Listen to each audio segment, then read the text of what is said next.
Olá pessoal, como vocês estão? Estamos hoje dando início ao nosso episódio do Pod Quarencast, em homenagem aos 40 anos da nossa escola Carlos Alberto, instituição essa fundada em 1984. Prazer, Renale. Hoje estou aqui com minha colega Karine e vamos juntas fazer uma série de perguntas com nossas professoras para que a gente possamos compreender a trajetória delas na nossa escola durante esses 40 anos. Desde já gostaria de agradecer a presença das nossas professoras, professora Marluce Timóteo e Cássia Fidelis, por aceitarem estar aqui compartilhando esse momento conosco. Professora Marluce, seja bem-vinda e gostaríamos que você se apresentasse ao nosso público. Olá, pessoal, principalmente a comunidade escolar. Eu sou Marluce Timóteo, dos Santos Aniceto, professora da Escola Carlos Alberto, na área de História, há 22 anos. Bom, eu quero agradecer também a nossa professora Cássia, é um prazer tê-la aqui conosco também, e gostaríamos que você se apresentasse também ao nosso público. Olá, sou Cássia Fidelis de Andrade, professora de Geografia na Escola Carlos Alberto. Também é um prazer estar aqui, já agradeço pelo convite e estamos para colaborar com essa data tão expressiva para nós, né? Os 40 anos da nossa escola. Mais uma vez, gostaria de agradecer à nossa professora Cássia Fidelis e Marlos Timóteo por estar junto com a gente e comemorando os 40 anos da nossa escola Carlos Alberto. Professora, a gente tem uma pergunta e é como é que vocês se sentem de estar participando do nosso Pod 40 Quest? Gostaria que a senhora Marluce falasse um pouco dos seus sentimentos que a senhora está sentindo agora em estar participando com a gente. Eu também quero agradecer, né, pelo convite. É uma sensação muito boa ser convidada para participar de um momento tão especial como esse, em comemoração aos 40 anos da nossa escola. Eu, assim, me sinto lisonjeada por esse momento. Me sinto muito bem, muito feliz por ter sido convidada para fazer parte desse momento, porque o Carlos Alberto na minha vida é muito importante. É onde eu me sinto muito bem, gosto muito de trabalhar lá, de toda a equipe, desde que eu iniciei até o presente momento. E a professora Cássia, qual é a sua emoção de estar aqui com a gente? É um misto na realidade, né? A gente se sente um pouco nervosa, dada a questão também da responsabilidade de estar representando não somente a nossa categoria, né, em termos de professores, mas também de estarmos representando a nossa escola e a história vinculada à nossa escola. Então, a responsabilidade já nos deixa assim numa situação delicada. O outro misto que eu falo é a questão da alegria mesmo, né, de ver também a desenvoltura de vocês, meninas, o crescimento de vocês, que está aqui nesse momento sendo consagrado, né, como nossas alunas, e também a alegria da festa, como a gente fala, né, a festa da comemoração do nosso aniversário, que com certeza esse aqui é só o primeiro ponto, nós teremos ainda mais coisas para celebrar. É isso aí. Bom, para darmos início, a gente gostaria de saber um pouco da história. Uma pergunta direcionada para a professora Marluce, que é professora de História. Por que Carlos Alberto tem esse nome e quem foi a pessoa Carlos Alberto? Então, Carlos Alberto Medeiros Duarte Sobreira, ele era um jovem princesense universitário que estudava no Recife e filho de Chico Sobreira, que foi uma pessoa, um político da cidade.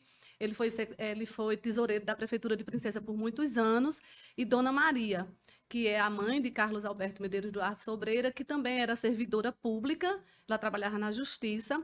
Ele era estudante, ele e seu irmão. Também ele é irmão da doutora Vera, que é odontóloga aqui em Princesa Isabel, e ele era universitário. Ele veio para passar o feriado da Páscoa com a família, e ao retornar, ele sofreu um acidente na Serra da Rússia, indo para o Recife. Então, merecidamente, quando fundaram a escola, resolveram homenageá-lo, como também o seu irmão, Carlos Antônio Medeiros Duarte Sobreira.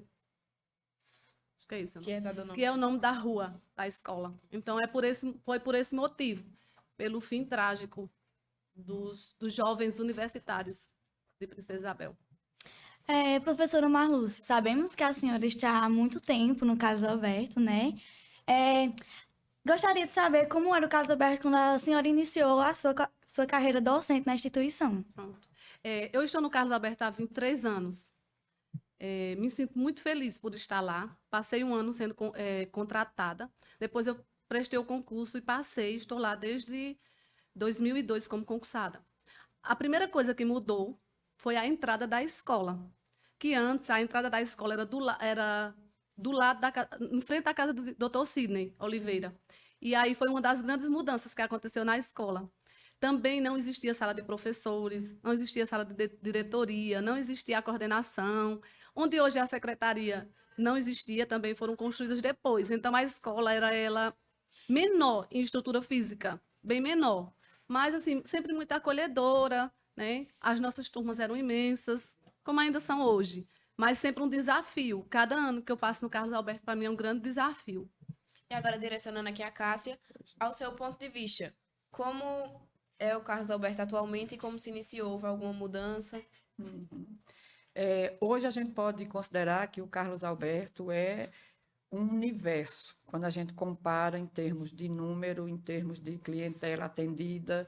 A gente, às vezes, até em conversa entre a gente brinca nesse sentido, de dizer que o Carlos Alberto é diferente das outras escolas, porque a particularidade que caracteriza o Carlos Alberto é a sua própria clientela. E o que é que a gente percebe de mudança em termos comparativos? É que hoje é realmente uma escola que tem um conjunto, tem um corpo diretivo, um corpo docente, um corpo, como a gente fala, né, de profissionais que estão ali para atender, na medida do possível, a demanda da nossa escola. Então, hoje a gente conta não somente professor e gestor, a gente tem hoje múltiplos, vamos dizer assim, múltiplas competências trabalhando em prol disso, porque nós vamos ter assistente social, a gente tem psicólogo, a gente tem psicopedagoga, monitores, cuidadores, justamente pela particularidade da escola em atendimento do AEE, né, que é o atendimento educacional especializado. Então, isso já por si só já nos dá uma grande diferença no trabalho, no atendimento e na nossa própria característica enquanto casa de educação. E em questão de ensino, ensino pedagógico mesmo, houve alguma mudança nos métodos? Sim, a gente considera que sim, em decorrência também até, né, do Plano Municipal de Educação e também pela questão da BNCC, que já por si só nos direciona a novas práticas, a novas metodologias, a inovação que é necessária. E também, também mantendo o tradicional, porque a gente também não abre mão. O que é bom, independentemente se é novo ou tradicional, o resultado é o que interessa, né? Sabemos que o Carlos Alberto teve muita mudança, não só na forma da escola, como sim no estudo, né? Teve alguma mudança que se via anteriormente, que está na atualidade, que a senhora costuma usar nas suas aulas, ou até mesmo algum projeto da escola? Assim, a gente, quando se fala de projeto, a gente já vivenciou alguns, e hoje a gente procura mais aquela questão da interdisciplinaridade, para não ficar somente em uma vertente, e a gente envolve muito assim a questão da leitura, da escrita, né, entre outros temas que são também importantes para a escola. E a metodologia, assim, cada professor é livre para adaptar, para utilizar de acordo também com a área que trabalha. Voltar daqui para Marluz, qual a sua opinião em questão de mudanças e de coisas que ainda são utilizadas hoje em dia? Em relação à prática pedagógica, Isso. A minha opinião é o seguinte: a gente deve inovar sempre. Como Cássia disse, a gente não pode deixar as práticas boas, a gente não pode esquecê-las, né? Mas a gente procura adaptar à realidade. Hoje a gente sabe que os meios de comunicação, a tecnologia, ela influencia muito na aprendizagem. E a gente precisa se agarrar a essas ferramentas para a gente dar condição ao nosso aluno de melhoria.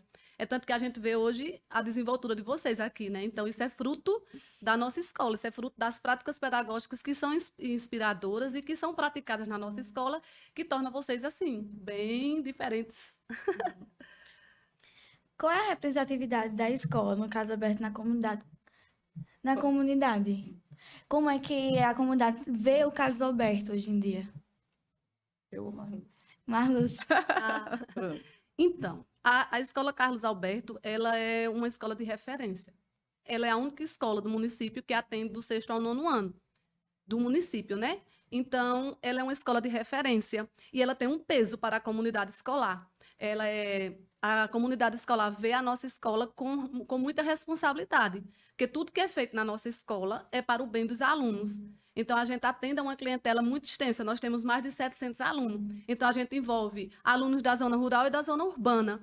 E a gente sabe que são de comunidades diferentes, né? De hábitos diferentes, mas que a gente procura acolher e integrar todos. Então, eu acredito que a Escola Carlos Alberto tem um peso para a comunidade em geral, tanto a rural como a comunidade escolar, de uma forma geral. Então, eu acredito que a gente tem uma boa visão. A comunidade escolar É bem visto. é bem vista. A Escola Carlos Alberto é bem vista, até pela procura, porque a gente não tem mais alunos, talvez por conta do nosso espaço.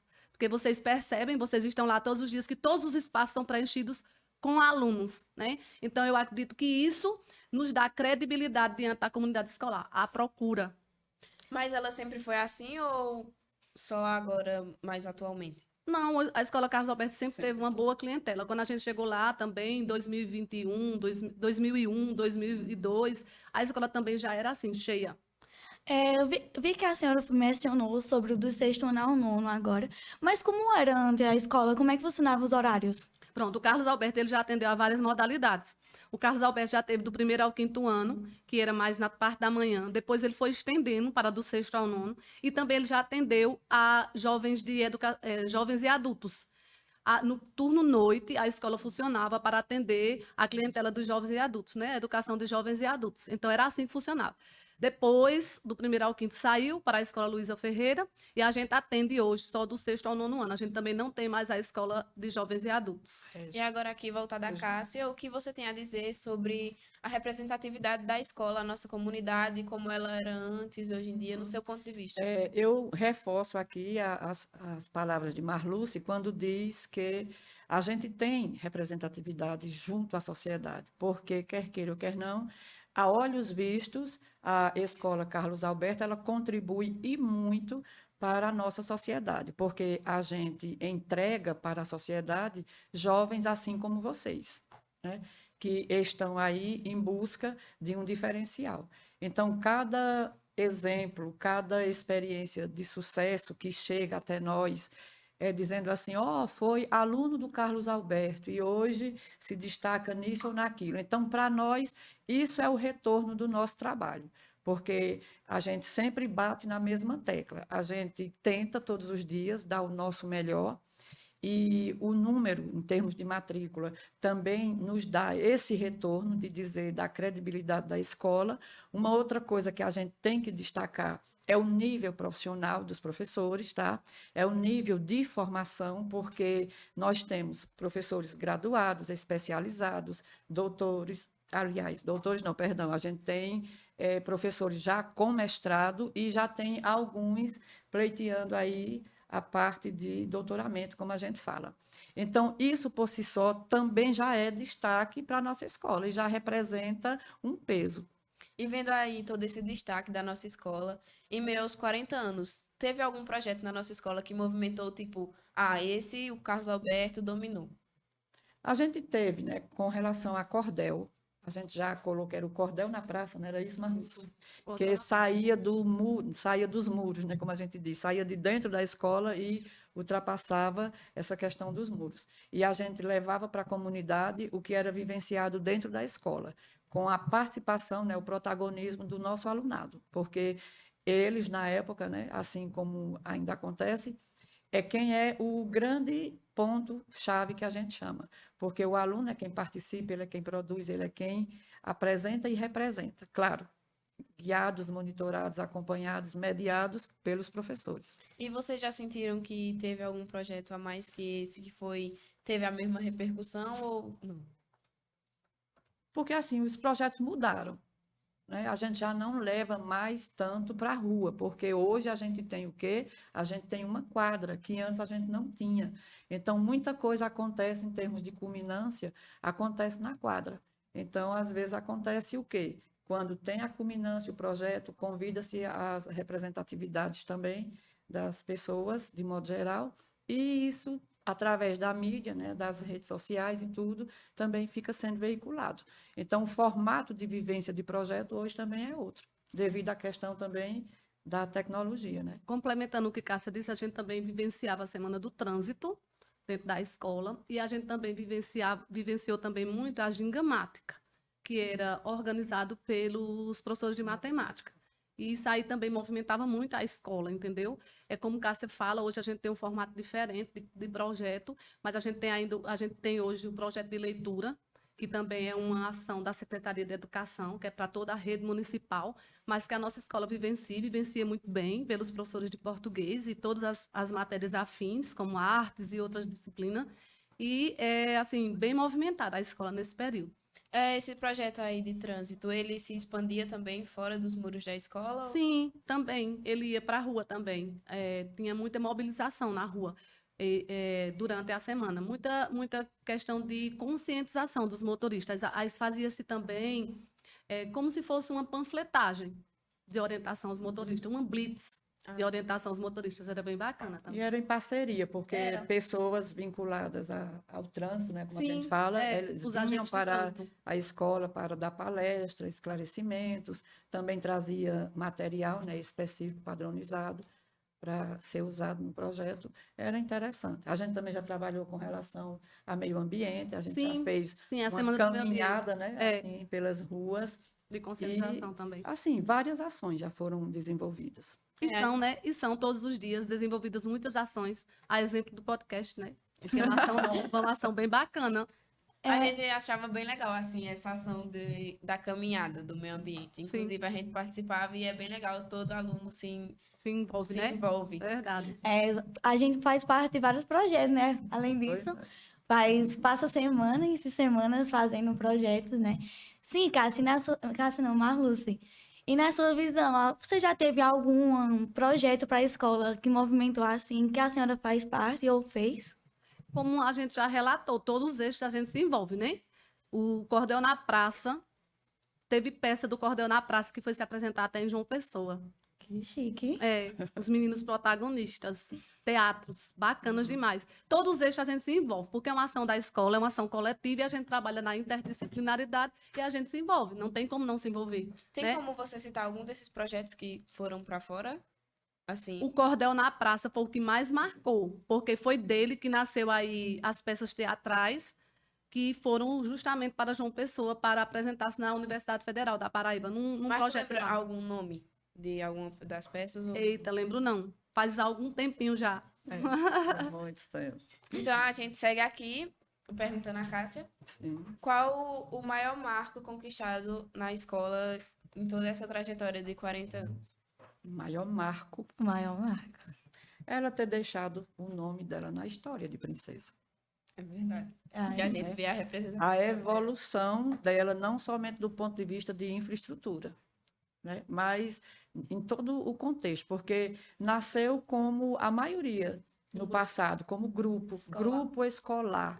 Então, quando a gente pensa assim, grupo escolar, com todo carinho, aquela coisa assim, pequenininha, poucos alunos, né, sem muita expressividade. Quando a gente compara com hoje o Carlos Alberto, né, então, por si só, já tem gente até que diz assim, nossa, não sei como vocês conseguem dar conta de tanta gente, porque é o dia inteiro o fluxo, né, como vocês sabem, com relação ao aluno. Vocês mesmos, né, passando 2 horários na escola, presenciando o que é vivenciado pelas outras turmas e também pelas turmas de vocês, né, no caso. Marlúcia, o que você tem a dizer sobre?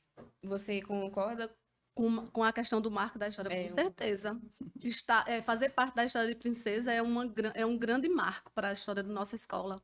Nossa escola tem uma representatividade muito grande. A nossa escola leva o nome da nossa escola e da nossa cidade, a Brasília, como a gente sabe agora que Diego Da nossa vai sala. Da sala de vocês. Então, isso, olha só, saber que o Carlos Alberto, numa cidade do interior da Paraíba, um aluno do Carlos Alberto está representando a Paraíba. Então, isso é espetacular. Né? Vocês concordam, né? A gente concorda. E não foi o primeiro, porque a gente também teve a aluna Sara, que também trilhou o mesmo caminho de destaque, né? E a gente sabe que cada um tem o seu mérito, cada um tem a sua forma, Isso a mas gente, é parceria, né? isso a gente sabe que essas ações, né, das Olimpíadas, principalmente de ciência, mas a gente também tem a OBA, que é de geografia, e a gente tem a de matemática, e a gente sabe que essa questão aí da ONE é da disciplina de ciências, e a gente tem que também elencar, aqui, destacar o trabalho da professora Messia Rúbia, né, que está à escola também há muito tempo, e que ela que tem esse, junto com os alunos, que são os protagonistas, esse mérito, né? Como Sara e Diego, que estão indo para, que já foram para, Sara já foi para Brasília, Diego está indo, isso é um método da desenvoltura da disciplina de ciência, junto com Messia Rubio e os outros colegas. E ela nos incentiva bastante em questão de Olimpíadas. Sim, Todas as professoras que isso. têm Olimpíadas Sim. sempre estão incentivando e nos motivando a buscar Sim, esses com métodos. certeza. Porque Tem a vezes gente que elas tem- até escrevem a pessoa sem a gente saber, elas já só escrevem. Mas é porque confia No mérito. Confia e no pior nível que- do nosso alunado, né? Confia na capacidade. E pior que elas escrevem, acaba que a gente, mesmo sem querer, faz e eu- acaba ganhando. alguma Ganhando. coisa. Que Porque nem a gente mesmo passou para a segunda fase da prova clínica júnior, não foi, Renale? É. A gente tá esperando o resultado da segunda, que ó, tava super de boa. Tomara que a gente faça, né? Com certeza, vamos passar sim.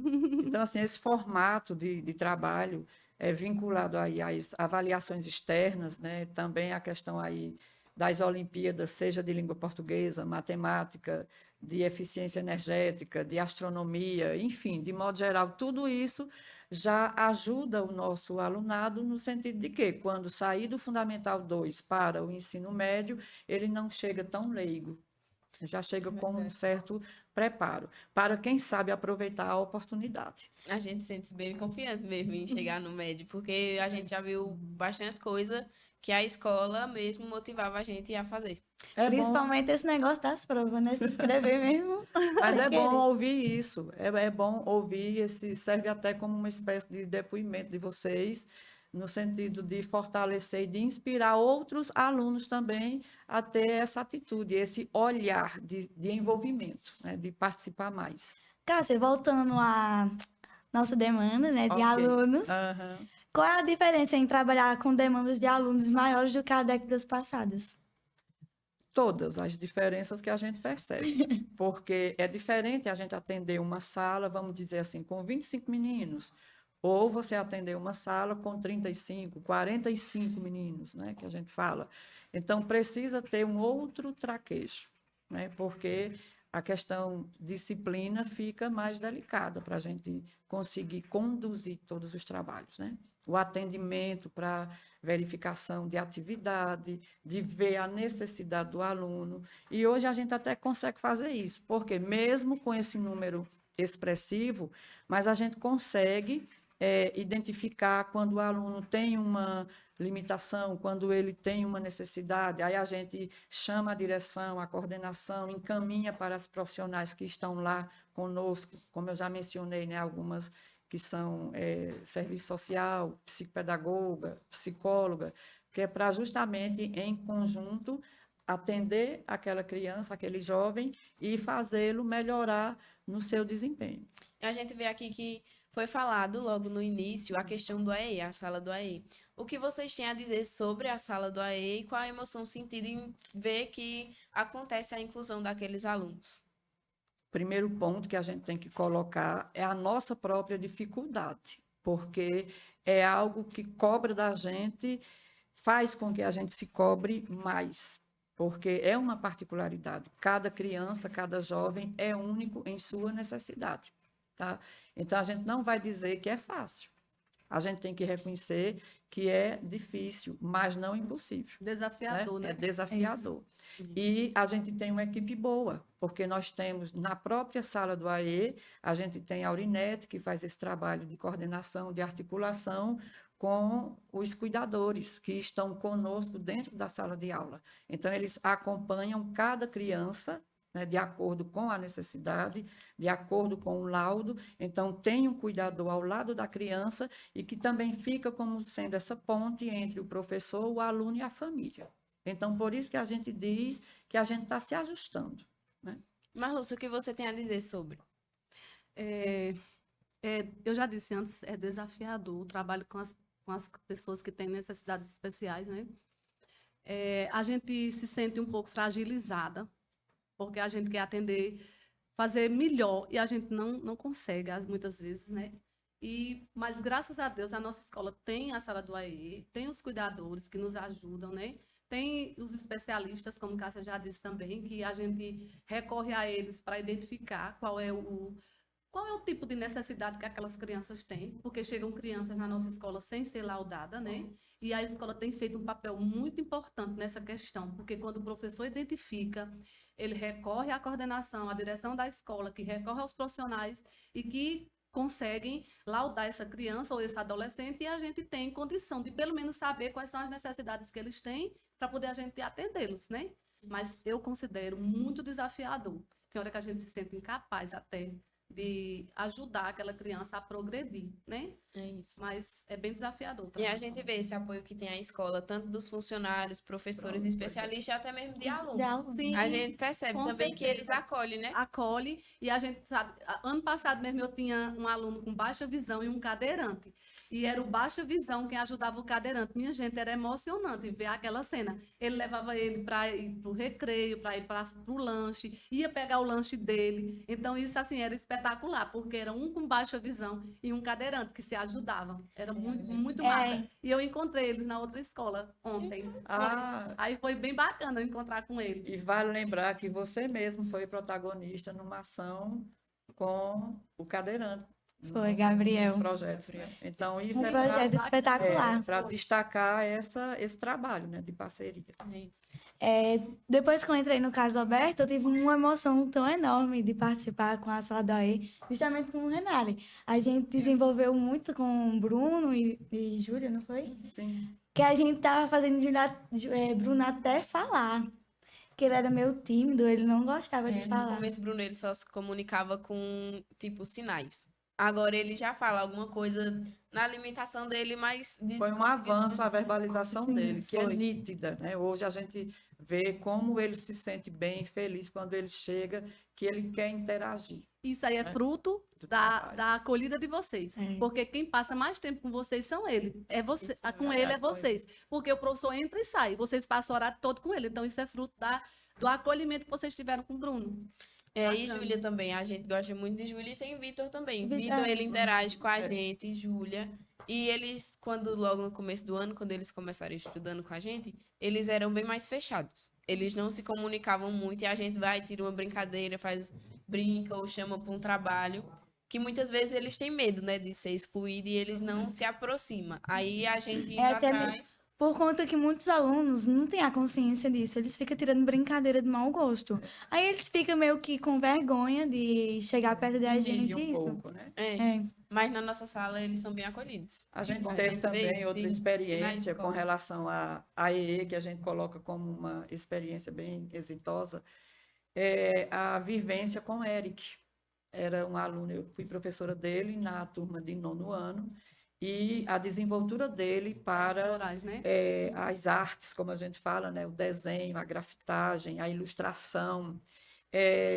A gente explicava para a sala um determinado conteúdo e ele representava o conteúdo, o entendimento dele, justamente através dos desenhos. E era impressionante. As perguntas que ele também fazia, bastante pertinentes, bem pontuais. Ele era bem participativo. E, para se ter uma ideia, ele tem o Instagram e ele posta essas artes, né, que ele faz, esses desenhos. Eu lembro que uma vez, num projeto de leitura, ele fez para todos os alunos que estavam participando uma fichinha com o desenho dele, não foi uma mensagem? Era um marca-texto. Isso. Eu tenho até hoje, eu achei muito lindinho. Eu fui perguntar a ele o significado e ele disse que todo mundo tinha a liberdade de se expressar, independente da sua condição. Eu achei muito lindo.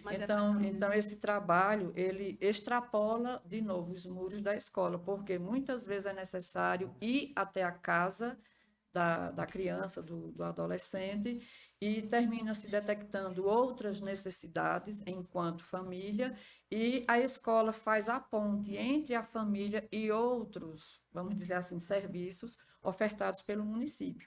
Porque muitas vezes o pai, a mãe ou alguém que cuida diretamente dessa criança, desse jovem, também precisa de atendimento né, de especialistas, e a escola consegue fazer esse papel também social. Então, a gente não é só preocupado com a questão sala de aula, a gente também se preocupa um pouco mais além. Bem, professora Marluce, durante sua trajetória todinha no Carlos Alberto, qual foi o ano que mais te marcou? Eita, foram vários anos. Mas eu quero dizer a vocês da minha experiência como diretora escolar. Eu passei 3 anos e alguns meses como diretora escolar e para mim foi tanto desafiador como foi, de uma certa forma, eu pude atender, eu pude fazer muito mais pela escola, no contexto geral, entendeu? Porque agora eu não só cuidava da minha sala de aula, eu cuidava do todo. Então foi bem desafiador, mas foi muito gratificante. Eu fui diretora do Carlos Alberto no tempo certo. Eu não poderia ter sido nem antes nem depois, foi no tempo certo. Então, para mim, essa experiência é a que me marca mais na escola. Muita coisa já aconteceu na escola que eu fico assim muito feliz, o todo, né? Mas esse período que eu passei como diretora escolar, eu tive a oportunidade de cuidar do todo, desde o porteiro até a merendeira, né? Passando pelos alunos, as famílias dos alunos. Então, eu tive a oportunidade de estar do outro lado. Porque uma coisa é você ser professor, outra coisa é você estar na direção da escola. Então, e também eu já tive uma experiência como coordenadora escolar. Mas E a assim, gente vê como é gratificante, né? Você conseguir fazer mais daquilo que exatamente. você gosta, né? É E verdade. Cássia, qual a sua opinião sobre isso? Qual foi o ano que mais te marcou? Por incrível que pareça, a gente compartilha muita coisa, não somente o podcast. A gente compartilha muita coisa na nossa história, na nossa Vida, né? jornada de vida e enquanto educação, porque eu também já já estive na gestão do Carlos Alberto e, entre outros papéis, vamos assim dizer, em outras unidades também, tanto estadual como municipal, como privada. Então, essa nossa experiência, essa nova oportunidade de olhar de fora, nos traz muito conhecimento, sabe? Amadurecimento, faz com que a gente tenha um outro olhar sobre a escola, sabe? Até mesmo a gente costuma dizer, seria muito interessante, muito importante se cada professor um dia tivesse a oportunidade de passar pela gestão, porque a gente muda, quer queira ou quer não, a gente muda o olhar, a gente muda a perspectiva, a gente muda até o jeito de fazer a nossa sala de aula acontecer. Então, assim, não dá para pontuar uma experiência X que teria marcado, porque todas são marcantes, sabe? Conviver com alunos com necessidades especiais, como a gente fala, ou como hoje se chama alunos atípicos, não é isso? Então, a gente fica marcado por essa experiência. A gente tem meninos com um nível de carinho, de afeto. A gente tem meninos com um nível que extrapola. Ele deixa a escola, como vocês vão deixar a escola, mas que quando encontra a gente na rua, eita, professora, e vem e abraça e brinca. Tem deles que vem visitar a escola e procura, eu queria ver a professora fulana de tal. Então, isso daí também é uma coisa que nos marca, porque a gente não se torna somente a professora de fulano, a gente também muitas vezes é tida como a amiga de fulano. E a gente vê, muitas vezes a gente procurava a Cássia para conversar, às vezes não era nem a aula dela e nós vamos atrás de Cássia. Ainda hoje eu tenho contatos, era da tua sala o ano passado, e a gente ainda conversa, ela ainda pede os conselhos, como a gente diz, a gente ainda interage pelo WhatsApp. E eu acho muito Isso bonito. é prazeroso. Isso Eu é acho prazeroso. muito bonita essa questão de o professor acolher e apoiar o aluno. E na nossa a gente escola a gente tenta, percebe a gente isso. tenta na medida do possível, porque não quer dizer que isso seja uma prática diária. A gente tem também os momentos mais agastados, né? Vamos dizer assim, mas no todo a gente tira isso como experiência também positiva, tá? A convivência com os demais funcionários também, que gera vínculo, isso também é importante, tá? Contribuir para a história da educação de Princesa é outra coisa que também nos marca, quer queira ou quer não, nosso nome está na história educacional de Princesa. E a gente vai deixar uma assinatura muito boa na Escola Carlos Alberto, nos seus 40 anos, que foi a criação da bandeira, que ainda é só um spoiler, não vou dizer mais nada. A criação da bandeira e do brasão da escola. A gente estava por dentro aí. Pois é, foi idealizado por mim e do ponto de vista da arte, foi concretizado pelo nosso amigo Jonas, professor. A gente queria saber, assim, como é lidar com personalidades diferentes, porque a gente sabe que na escola a gente tem vários tipos de alunos. Mas, A gente queria saber, assim, como é lidar com várias personalidades no mesmo ambiente. A gente tenta se adaptar também, porque assim, a convivência, ela é fruto de adaptação. Então, você me percebe e eu percebo você. Então, eu não posso ter o mesmo trato que eu tenho com você, eu terei com Marluce? Não. Eu tenho que ver as particularidades de cada uma. Então, tem pessoas que a gente tem que falar um pouco mais sério. Tem outros que a gente já tem que ser um pouco mais doce, né? Tem uns que a gente tem que cobrar bem mais, né? Ser bem mais empático. Tem outros que a gente já tem que compreender o contexto, né? Para não ser tão radical. Então, é isso, é adaptação. Mas, Lúcia, o que você tem a dizer sobre? Desafiador. Para mim, lidar com personalidades diferentes é muito desafiador. Eu procuro, né, dar assistência que meus alunos precisam, de todas as formas, né? Mas, assim, eu sinto muita dificuldade em lidar com tantas personalidades, né?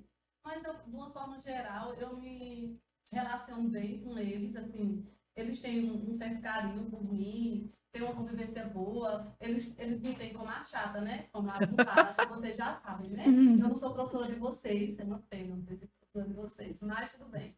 Mas eles me têm como chata, como chora, porque eu sou muito... Você cobra.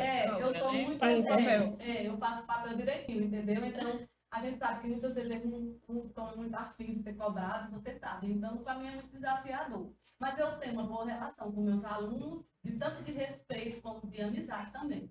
como também no dia que ela foi ficar no lugar de Neide, não foi na nossa sala. A gente ficou bem quietinho. A nossa sala foi... Na verdade, quando chegaram, disseram assim, era Marluce. Aí já tem aquela fama na escola, aí os meninos disseram, é Marluce, aí ficaram tudo assim. Só que quando chega, a gente conhece, a gente tem o convívio, a gente vê que é diferente. E assim, na maioria das vezes, esse meu jeito sério, né, intimida. Mas quando as pessoas se aproximam, os alunos se aproximam, eles veem que eu não sou. É mais uma chata. questão de convívio, né? É verdade. Professora Marluce, a senhora costumava usar tecnologia na sala de aula? Ó, eu procuro sempre me adequar aos momentos, né? O que tem para ser usado, a gente usa, né? Então, assim, foi para a gente um grande desafio em relação à tecnologia, a pandemia, né? Porque foi muito desafiador para todos nós. Mas eu procuro, eu não quero ficar para trás, não. Entendeu? Eu procuro me adequar às novas tecnologias na medida do possível, mas eu procuro me adequar, não posso ficar para trás, né? E se em meio a essas aulas, assim, tu gosta de usar aquele ensino mais lúdico ou mais tradicional? Mas eu prefiro o mais tradicional. Ser professora de história necessita de muita leitura, de muita explicação. E eu não gosto de não explicar. Eu não consigo passar por um conteúdo se eu não assim, mastigá-lo direitinho, entendeu? Porque eu tenho a impressão que só se estuda história, só é bom em história se você fizer muita leitura.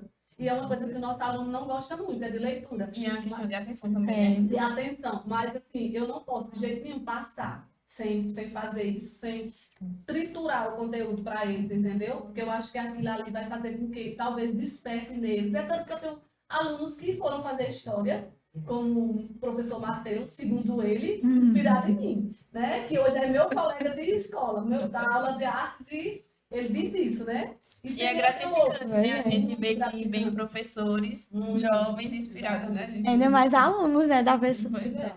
E, Cássio, o que você tem a dizer sobre, em questão da estrutura, da atualidade, como você se adapta à tecnologia? Como já foi dito, né? É difícil, porque tudo que é novo gera desafio.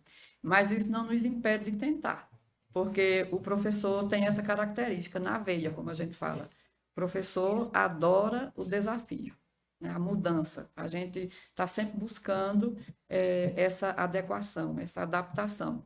E a gente começou, como o Marlos já mencionou, nos foi cobrado, assim que eu digo, cobrado pela própria situação, foi durante a pandemia. Então, a gente teve que ter, obrigatoriamente, mais contato com essa questão tecnológica, com a questão de adaptação dos conteúdos, tá? Das atividades de modo geral.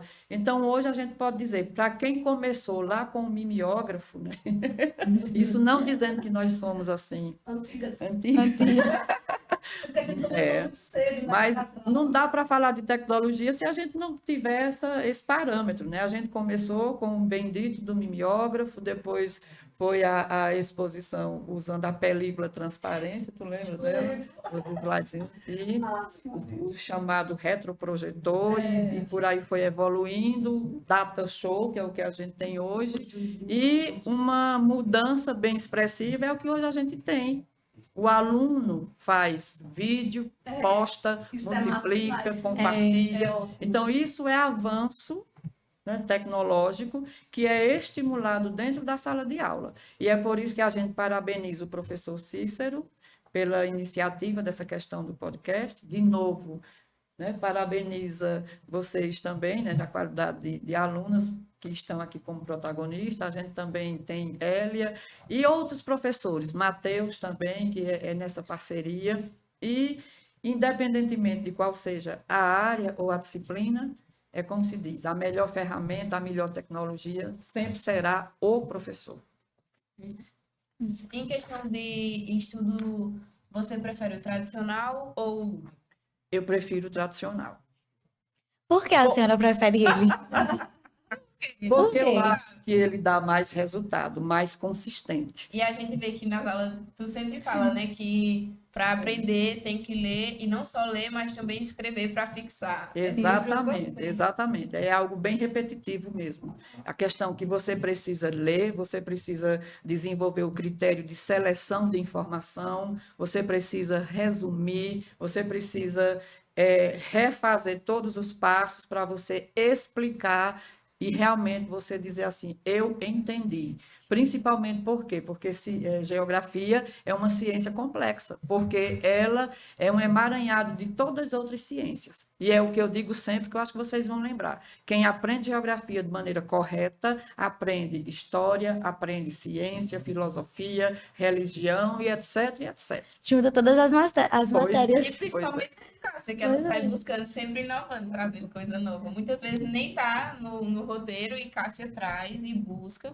E é muito bom isso. Eu sempre gosto de tirar, assim, quando eu tenho uma ideia, a exemplo do diário de bordo, vocês vão lembrar, que vocês adoraram fazer. Foi, a gente adorou.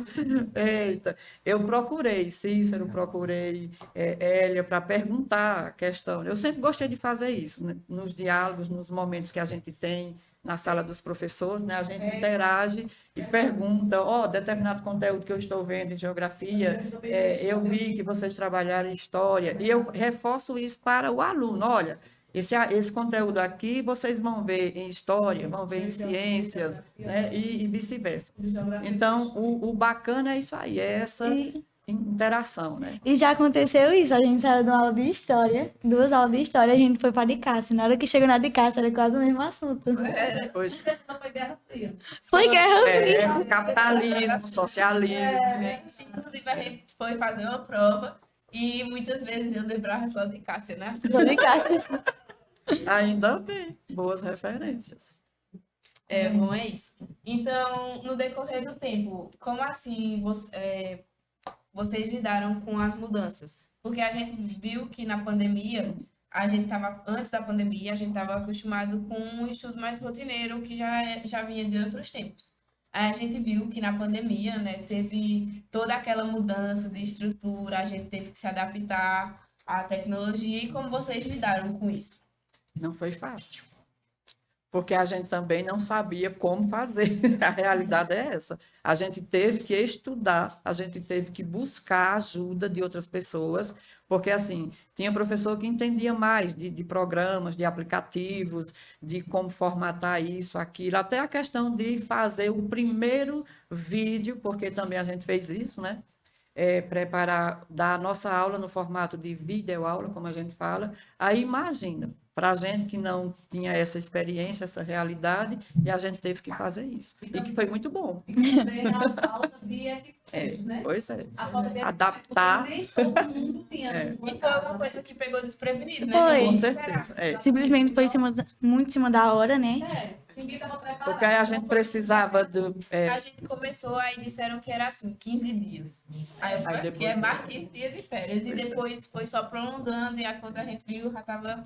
E a gente precisava de tudo, ó, de um celular melhor, de um notebook, e entre outras coisas, conhecer outras coisas dentro, né, dos aplicativos, das plataformas, para poder a gente trabalhar com o aluno. E não foi fácil, porque do outro lado da tela, a gente não sabe o que acontece com relação às famílias, às dificuldades que cada uma passou também, assim como a gente durante a pandemia. Tá? Então, foi desafiador. Mas, assim, foi um ponto de crescimento também. Hoje a gente já usa de maneira mais tranquila. Ô, Cássia, mas o que era que vocês faziam para aqueles que não tinham acesso a nada, tipo ao celular? Tecnológico, não é isso? A gente preparava material para a apostila, material impresso. Então, a família, alguém da família ou a escola arranjava uma forma do material chegar até o aluno e deixava, obviamente, né, o WhatsApp ou outro meio para que o aluno perguntasse, tirasse dúvida, ele preenchia as atividades e, de maneira pontual, devolvia lá na escola, a gente tinha acesso, corrigia, enfim, tentou-se de tudo, né?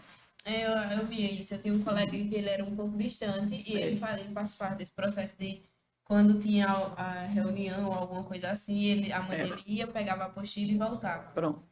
Então, a gente trabalhava nessas duas vertentes, né? O mais tecnológico e o mais tradicional, que é a própria apostila. E o que você tem a dizer, Marcos, sobre essa questão de pandemia e adaptação à tecnologia? Eu concordo, assim, só reitero, né? Só acrescento tudo que Cássia disse, só concordo com tudo que ela disse. Foi desafiador, a gente não tinha material, foi tudo novo, mas eu também concordo que a gente evoluiu muito nessa questão da tecnologia em sala de aula, né? E é isso. A gente passou o que tinha que passar, demos conta do recado e bola para frente. E graças a Deus que passou. Amém. Sim, mas ainda tem uma pergunta. Por que vocês... Eu quero saber o que era que a senhora mesmo fazia, porque também tem aluno que não assistia, né, às aulas e tinha acesso ao telefone. Eles não assistiam. Eu mesmo só assisti por uns 3 meses por aí, viu? Vai entregar, né? E é porque eu morava perto da professora, eu vivia lá na casa dela, mas quando eu descobri que ela morava lá, aí eu, pronto, eu vou pra casa dela, eu vou assistir isso, não. Eu tenho paciência não de assistir, não. Lamentavelmente, a gente sabia que acontecia isso, porque, olha, nenhum sistema, nenhuma metodologia, ela é 100% perfeita, tá?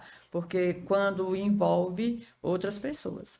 Então, veja bem, quando o aluno tinha alguma dificuldade em participar, em se conectar, como a gente diz, né, em se conectar à aula, a gente tinha que identificar quem era aquele aluno e o porquê dele não se conectar ou de não corresponder. E aí a gente ia em busca de outra forma de trazer o aluno no sentido da sua responsabilidade, né, de fazer as atividades. E a gente vê que hoje em dia a gente já voltou, né, para a sala de aula e tipo, já normalizou.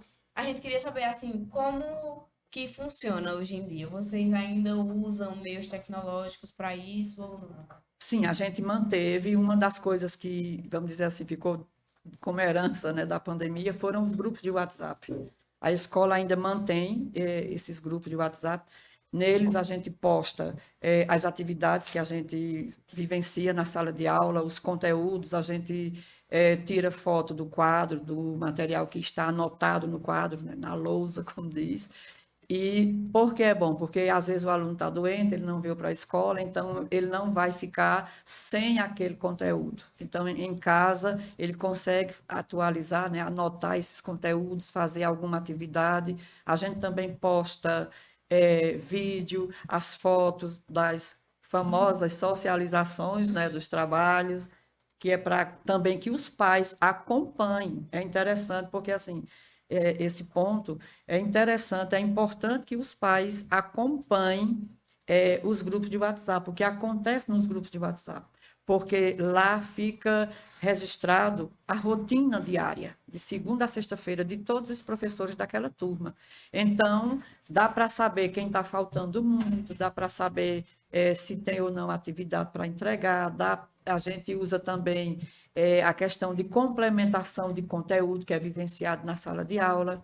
Por exemplo, pela situação aí do 20 de novembro, né, Dia da Consciência Negra, a gente trabalhou na sala de aula, isso aí eu falo em geografia, nas turmas de oitava. A gente trabalhou um conteúdo, que é o continente africano, que é específico para o oitavo ano, e eu fiz o complemento usando o grupo de WhatsApp, no qual eu coloquei uma videoaula, coloquei também uma entrevista de um professor africano e coloquei um material para fazer a interface, ou interface, como falam, com relação ao dia 20 de novembro, Dia da Consciência Negra. Então, a gente procura associar, né, procura potencializar o que é vivenciado na sala de aula através também do grupo de WhatsApp. Por isso que ele é importante. É isso, Marlos, concorda com a opinião? Sim, concordo. Bom, e para a gente finalizar aqui, a gente tinha uma pergunta-chave. A gente queria saber, vou perguntar primeiro a Cássia, depois eu passo para a Marluce. Certo. A gente queria saber assim, para a senhora, como professora, o que é a educação? Educação é a própria vida em movimento. E para você, Marcos? Educação é tudo. Eu não consigo desassociar a educação do ser humano, porque eles estão conectados.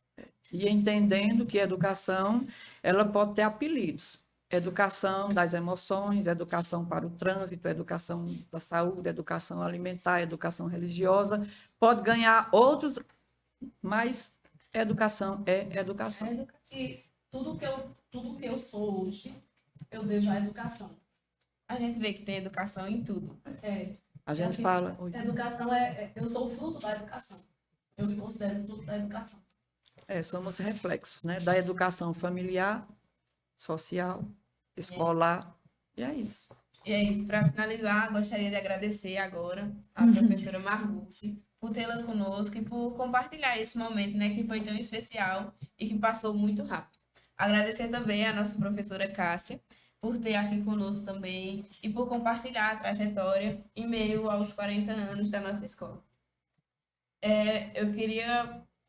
Gostaria de agradecer também aos idealizadores do nosso projeto, professor Cícero, professor Matheus e professora Adnaélia, que chegaram com esse projeto para a gente e apoiaram e fizeram a gente estar aqui.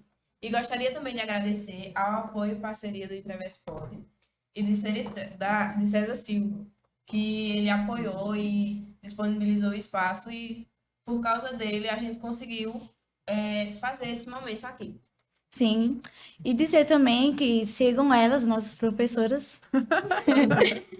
E obrigada por você estar aqui, justamente com a gente, compartilhando um pouco da nossa história, do Carlos Alberto. E queria dizer um forte abraço e tchau!